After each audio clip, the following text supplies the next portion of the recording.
Vamos pensar um pouquinho sobre isso. Daí fala que tem o conhecimento versus a experiência física, ou seja, eles conhecem a dor, porque já passaram pela dor, né? Como nós estamos passando agora, depois de desencarnados, nós vamos conhecer as dores que nós passamos nessa encarnação e em outras.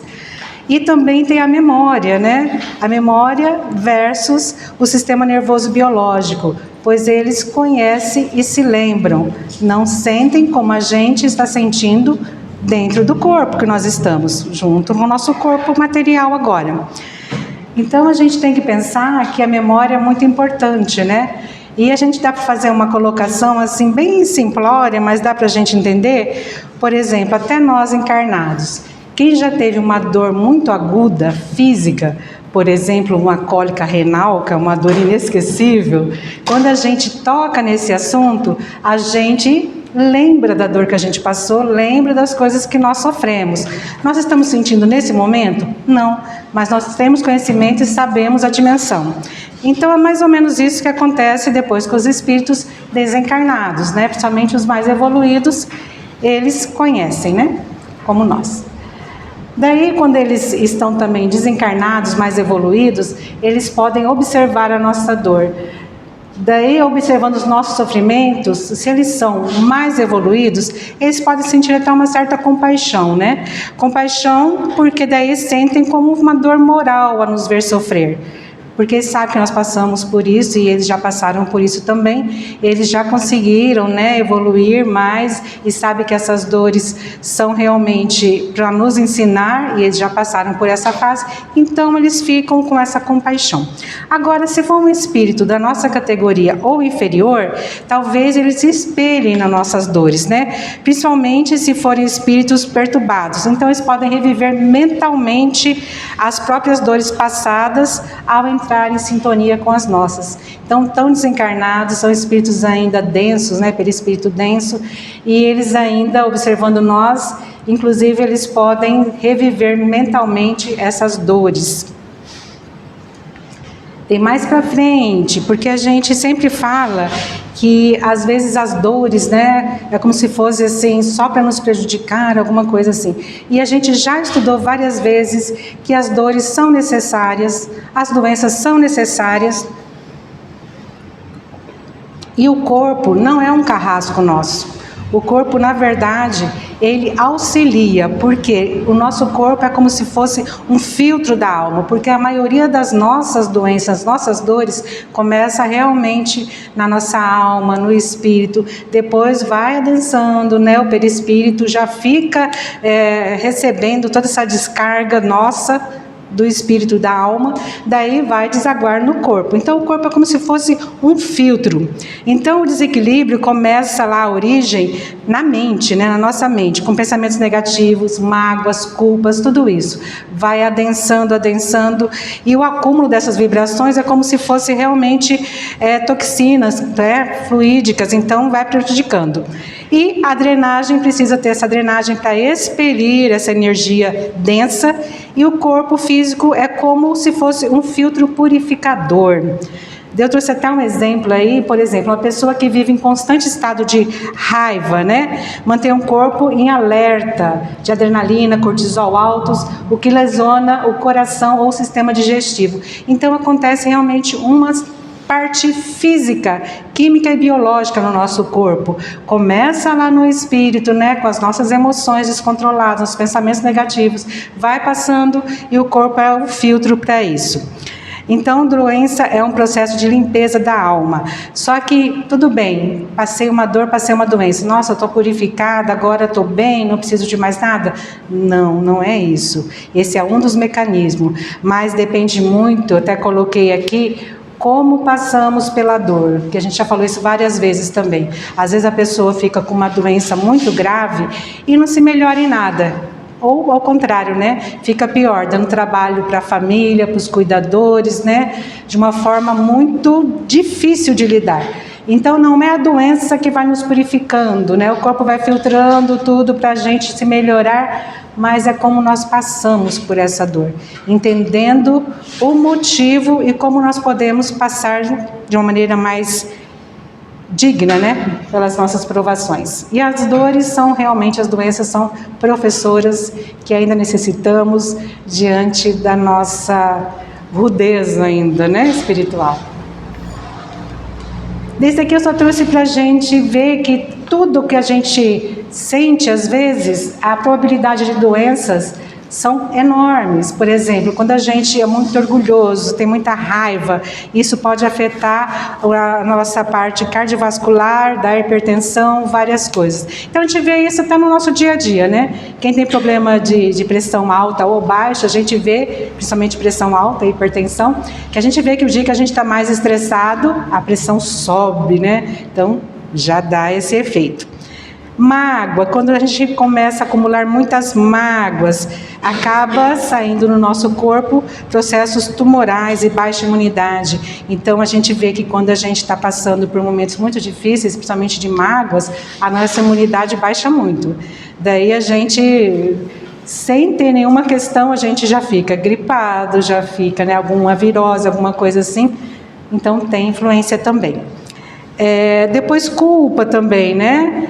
Que acontece quando a gente carrega muita culpa, que a gente sabe que a gente pode ter remorso, a gente vai reparar aquilo que a gente errou, é normal. Mas quando a gente fica remoendo, não consegue caminhar, o que pode acontecer no nosso corpo? Acontecer doenças autoimunes e processos degenerativos, como, por exemplo, problema de memória, alguma coisa ligada a esse campo.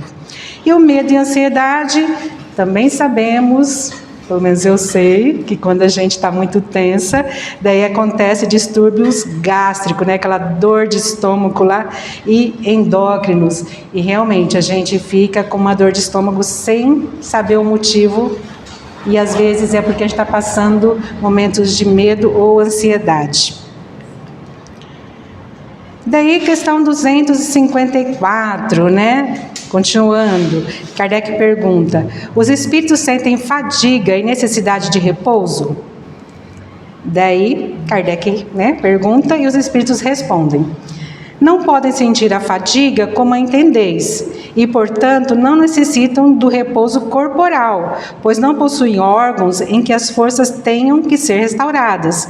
Mas o espírito repousa, no sentido de não permanecer numa atividade constante. Ele não age de maneira material, porque a sua ação é toda intelectual e o seu repouso é todo moral. Há momentos em que seu pensamento diminui de atividade e não se dirige a um objeto determinado. Este é o verdadeiro repouso, mas não se pode compará-lo ao do corpo físico. A espécie de fadiga que os espíritos podem provar está na razão da sua inferioridade, pois quanto mais se elevam, de menos repouso necessitam. Daí está falando aqui, se os espíritos precisam descansar, né? Se sentem cansaço, fadiga e precisam descansar. Falam que não da forma que a gente entende. Por quê? Porque a gente está falando, às vezes, do nosso entendimento do repouso, né, do descanso físico. Então, o espírito, não tendo os órgãos, essa parte física, o repouso deles é diferente, porque as atividades deles também é toda intelectual e moral. Mas vamos pensar um pouquinho sobre isso. Cansaço, aqui só resumindo o cansaço físico. No encarnado, se dá por quê? Desgaste celular e orgânico, ou seja, a gente fez muita atividade, muitas coisas, e nosso corpo realmente tem um limite e tem um desgaste celular e orgânico. Necessita de sono, sono biológico, e o efeito é a restauração das forças físicas. E o fator de variação varia de idade e saúde do corpo, ou seja, uma pessoa criança, né, uma criança precisa de mais repouso do que um adulto, um idoso precisa de mais repouso, então varia de idade e saúde do corpo. Quando a gente está debilitado, a gente precisa de mais repouso também, porque o nosso corpo já está debilitado.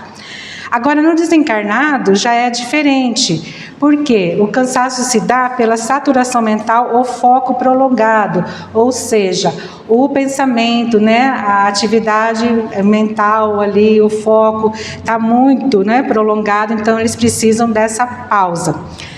E a necessidade, então, é de diminuição da atividade desse foco, desse pensamento assim muito intenso. O efeito, equilíbrio e harmonia da mente e varia conforme o grau de evolução espiritual. Ou seja, o espírito inferior normalmente tem uma saturação maior, né, mental, e precisa de mais repouso para poder se restabelecer. Mas os espíritos elevados também necessitam. Daí, só para fazer uma colocação, no corpo o sono restaura a energia vital e os tecidos, mas tem um cansaço, como nós sabemos, que não é um cansaço físico, porque às vezes a gente dorme 8 horas na noite e acorda mais cansado ainda, ou de repente a gente não fez nada de atividade que exige do nosso corpo fisicamente e sentimos um cansaço enorme. Daí eu trouxe esse cansaço mental ou moral para a gente pensar um pouquinho sobre isso. Por quê? Porque a gente está num fluxo, esse fluxo natural é o bem. Então, quando a gente está agindo conforme as leis divinas, nesse fluxo, a gente está indo como se a gente estivesse nadando, né, a favor mesmo da correnteza. Então, a gente não está atingindo nenhuma regra, a gente está em harmonia. Quando a gente começa a fazer o que é contrário ao bem, esse fluxo natural, é o mal. Esse mal é a resistência. Então, quando a gente começa a agir de uma forma egoísta, com orgulho, com mágoa, é como se a gente estivesse nadando contra a correnteza. E, lógico, isso exige um esforço muito maior nosso. E daí, esse esforço constante para, né, sustentar esses sentimentos densos, gera uma fadiga moral profunda. Então, quando a gente está sentindo muita fadiga que não é física, de repente é a hora da gente começar a verificar as nossas atitudes, os nossos pensamentos, a nossa conduta, porque de repente a gente está indo contra o fluxo natural da lei divina, que é o fluxo do bem. Daí tem outra questão também que gasta muito a nossa energia, é quando a gente, né, precisa sempre ficar prestando atenção nas nossas máscaras, porque às vezes a gente usa umas máscaras sociais, né, principalmente para ser aceito alguma coisa nesse tipo, e isso exige muito esforço. Por quê? Porque a nossa consciência está falando uma coisa, e nós estamos agindo de uma outra maneira, daí temos que usar uma máscara para disfarçar isso, e tudo isso vai desgastando, né, da nossa energia. E é um desperdício de energia, porque a gente já estudou também, a Dani sempre fala que a gente tem uma cota de energia, ela não é ilimitada. Então, de repente, a gente está colocando a nossa energia, desperdiçando em coisas que não estão nos agregando em nada, pelo contrário, está fazendo a gente nadar contra a correnteza mesmo, sair do fluxo e fazendo coisas que são contrárias à lei divina. Então, esse cansaço mental, a gente tem que ficar bem atento quanto a isso. Mas o espírito, o repouso é um estado de meditação, os espíritos mais elevados. Então, é um estado de meditação ou contemplação, onde o pensamento não está focado em nenhuma tarefa ou objetivo específico. É o momento de passividade intelectual, não é inércia, é só uma pausa de meditação, contemplação. E a gente vê muito isso nas obras do André Luiz, principalmente nos finais, né, dos livros, quando eles encerram alguma tarefa específica, ou há uma prece, né, uma coisa mais tranquila, ou ele fala que está caminhando, que eles foram caminhar, contemplar a natureza, um jardim, alguma coisa assim. Então é como se fosse mesmo aquele foco excessivo para resolver aquela questão numa atividade para o bem coletivo, né, ou de uma pessoa específica. Depois já existe essa pausa de contemplação e meditação. Então esse é o repouso dos espíritos mais evoluídos. Agora, os espíritos menos evoluídos, eles realmente sentem um peso, como se fosse um cansaço físico, mas já é motivado pelas suas próprias paixões, remorsos, então eles se sentem muito fatigados, porque a mente ainda está nessa frequência, como se eles ainda tivessem um corpo material. Quanto mais puro o espírito, mais sua atividade é movida pelo amor e pelo propósito. A gente vê isso também muito, né, nos livros do André Luiz, que quando tem aquela equipe movida pelo propósito, pelo amor ao próximo, eles sentem como se estivessem energizados e estão ali sempre atentos, né, no trabalho ao bem. Daí, só para a gente saber também, que a gente já estudou essa parte, que o descanso físico é diferente do descanso espiritual ou da alma. A gente sabe que quando a gente dorme, o nosso perispírito, né, pode se soltar e ir para outros lugares. Então, o corpo, sim, está ali repousando para ter todo aquele trabalho de restauração das células orgânicas, mas a nossa alma, ela sai. Só que daí vem a questão, né? Quando eu estou dormindo, meu corpo está ali repousando, sendo reparado, para onde que a minha alma vai? Para onde que eu vou, né? Porque minha alma sou eu, somos nós. Para onde eu vou? Daí tem a chamada nossa consciência, porque depende da evolução e também das nossas preocupações diárias. Então, espíritos mais elevados, voltados ao bem, eles podem visitar seus parentes, né, participar de cursos, palestras no mundo espiritual, pode auxiliar nos trabalhos de caridade. Então, o repouso do corpo deles é uma atividade plena da alma. Eles estão aprendendo, trabalhando, colaborando. Espíritos inferiores, às vezes só saem do corpo e ficam ali do lado da cama, assim, né? Então, eles ficam ali entre um estado de confusão ou tédio, ou pior, se eles não ficam ali perto da cama, eles podem ainda ir para lugares mundanos, buscar prazeres mundanos que ainda o escravizam. Ou seja, quando a gente amanhece muito cansada, mas é um cansaço estranho, e a gente teve uns sonhos meio estranhos, né, que a gente acha que é sonho, de repente a gente foi se juntar com nossos comparsas, participar de algumas festinhas que não nos engrandecem em nada. Então a gente tem realmente olhar nossa conduta, porque às vezes a gente está saindo, mas não para ajudar no trabalho de caridade, mas para nos aliar aí, né? Então temos que olhar. E também existe uma parte interessante, quando nós temos condições, durante o sono, a gente encontra nossos mentores, né, os instrutores, que podem nos ajudar passando instruções. Só que a gente não vai lembrar claramente, é tudo por simbolismo. Mas quando isso acontece, a sensação quando a gente acorda é diferente. A gente não acorda cansada ou oprimida. A gente acorda como se nós tivéssemos tido uma ideia nova para resolver uma questão que a gente não sabia como resolver.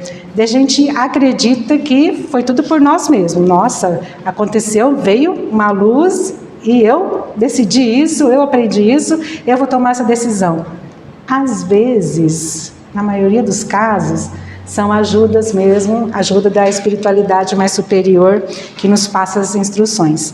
Então, quando isso acontece, é maravilhoso, né? Então, a gente tem que ficar atento, porque se é alguma coisa que nos eleva, a gente não pode esquecer já no café da manhã. Porque, às vezes, a gente recebe instruções, depois que passa o café da manhã, foi só um sonho, uma ideia boba, deixa para lá. Então, vamos fazer a nossa parte. Quando aparecer uma ideia nova que realmente nos auxilie e auxilie a evolução nossa e da coletividade, vamos nos atentar. Mas o sono físico é muito importante. Ultimamente a gente vê que essa geração, principalmente, né, dos adolescentes, eles passam pouco tempo dormindo, né? Principalmente por causa da internet, dos jogos e tudo, mas é muito grave não dormir, porque além da recuperação física e celular, se a gente não dormir a quantidade de horas necessárias, no outro dia, lógico, a gente vai ter uma fadiga crônica e dor muscular. A gente realmente, quando não dorme bem no outro dia, além da dor de cabeça, dor no corpo, irritação, tudo isso, né? E ajuda nosso equilíbrio emocional e nossa memória. Então, ultimamente, né, a gente tem falado assim, nossa, minha memória está tão, né, tá tão ruim minha memória, né, eu estou tão irritada. Será que não tem que fazer também um ajuste no sono, né? Dormir um pouco mais cedo, acordar um pouco mais cedo, porque senão a gente vai trocando essas horas tão preciosas que às vezes a gente acha que é um desperdício. Não preciso dormir não, é um desperdício. Não, gente, é necessário para o nosso corpo físico. Também desintoxicação cerebral, que é para a gente ficar realmente mais lúcido, porque vai reparando tudo dentro de nós. Até no outro dia a gente dormiu bem, no outro dia a gente está mais lúcido, né? Entendendo mais as coisas, tendo mais habilidades. E eu coloquei aqui também, que a gente acabou de falar, também é necessário para ter esse intercâmbio com a espiritualidade, né? Porque a gente, aqui desperto, a gente está tão focado em outras coisas, na nossa rotina, no dia a dia, que vai ser difícil a gente conseguir conectar essas instruções da espiritualidade. E no sono não, no sono a gente está desprendido, está mais perceptivo, né? Então é mais tranquilo. Daí tudo isso tem a ver com a limpeza da nossa mente, né? Porque quando a gente fala que a gente está cansado, é porque a mente está atribulada mesmo. Então é o cansaço físico, cansaço mental, cansaço moral, mas principalmente cansaço moral. Tem algumas dicas aí, conselhos para a gente começar a ver por que nós estamos tão cansados, para dar uma limpada um pouquinho nesse nosso cansaço. Primeiro, a vigilância, né? Que fala que é o filtro. Para a gente tomar cuidado com o nosso dia a dia mesmo, com as coisas que nós vemos, ouvimos, falando, tudo isso já vai filtrando um pouquinho toda aquela densidade que a gente está trazendo para a nossa vida. Então, coisas práticas. Por exemplo, a gente de repente assiste um jornal que só passa tragédia. Não é que tenhamos que ficar desinformados, mas vamos filtrar até isso, né? Para ver realmente o que aquilo está nos acrescentando ou que está baixando a nossa vibração, porque tem coisas que vai afetar tanto que a gente vai ficar tão irritada que a gente já vai começar, né, a baixar o nível do nosso pensamento, já vai proferir palavras que a gente não deveria, então já vão começar a densar. Então cuidado com o que vemos, ouvimos e falamos, esse é o filtro. Depois a prece, que é essencial, que é a lavagem, porque a prece sincera realmente ela altera a frequência da nossa mente. E tem até uma colocação aqui, é como se fosse um jato de água pura passando num reservatório que está cheio de sujeira, né? Vai limpando aos poucos. Não é que a prece vai mudar o mundo, ela vai mudar a nossa percepção e como nós lidamos com o que nos acontece, com o que acontece no mundo, que acontece ao nosso redor. Então ela é muito necessária para elevar a nossa vibração. E o outro conselho, o trabalho no bem, que é aí o remédio, né? Que o trabalho pelo próximo é como se fosse realmente um limpador da alma. Porque ao ajudar uma pessoa, a gente deixa de ser um lago parado, cheio de sujeira, e se transforma num rio, que se limpa pelo movimento. Então é muito interessante quando a gente está realmente no trabalho, se doando, né, num trabalho pela coletividade. Não é que a gente vai falar assim, nossa, fiz isso, consegui isso. Não é barganha, é você realmente se doar, de dentro para fora. Daí já é um movimento que está na corrente do bem, que a gente já falou, né? Que a gente tem que estar no fluxo natural do bem, a gente já começa a entrar nessa corrente e daí as coisas já vão se encaixando. Mas além disso, lógico, tem que procurar a melhora íntima, reforma íntima, que a gente sempre fala, né? Reforma íntima. Então, vigilância, prece, trabalho no bem, tudo isso são pilares para a nossa reforma íntima ativa. É caminhar mesmo nesse fluxo do bem. Daí, só para a gente pensar um pouquinho, qual que é a nossa dor, né? Que às vezes a gente acha que nós não somos responsáveis. A dor é uma coisa que me acontece aleatoriamente. Será? Nem só a dor física que a gente está mencionando aqui, mas às vezes as dores mesmo, né? Psicológicas, afetivas. Então, qual a nossa dor? Qual a nossa responsabilidade nessa dor que está nos atingindo, nos acometendo? E estamos muito cansados? Mas é cansaço físico ou é um cansaço moral? Será que nós estamos nadando a favor da correnteza ou contra a correnteza, nos colocando fora da lei divina? Ou será que a gente está se colocando de uma maneira mais plena nessa caminhada? Então, só para a gente pensar um pouquinho, para saber, porque todos nós temos nossas dores, todos nós temos nossos cansaços, físico, porque nós vivemos num mundo assim que está muito agitado, então cansaço físico realmente nós temos, mas a gente está sendo acometido muito pelo cansaço moral. A gente percebe pelas conversas que a gente tem alguma coisa assim, e fala assim, nossa, mas hoje parece que eu não fiz nada, mas estou me sentindo tão abatido, parece que passou um trator em cima de mim, costuma falar, né? Então às vezes é esse cansaço que a gente tem que também ficar olhando para ver a causa e para mudar a rota. De repente a gente tem que fazer alguns ajustes de rotas aí. Alguma colocação, pessoal? Então, obrigada.